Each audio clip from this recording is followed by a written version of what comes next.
குழந்தையோட என்ன வளைகாப்பு இங்க வந்து அந்த பொட்டு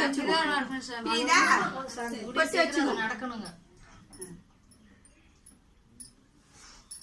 ஆஸ்பத்திரிக்கும் போய் பாருங்க. ஆனா ஆஸ்பத்திரி போகணும். எங்களுக்கு டாக்டர் அம்மா தான் நீங்க தான் வரணும். அம்மாவே வரணும் எங்களுக்கு. கண்டிப்பா அம்மா உனக்கு குழந்தை வரம் தந்துட்டேன்னு நினைச்சுக்கோ. போயிட்டு வா, போய் சாப்பிடு. போய் சாப்பிடு.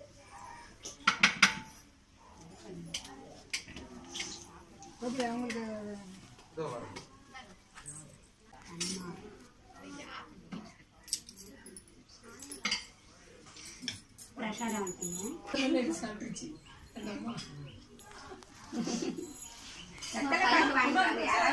பசி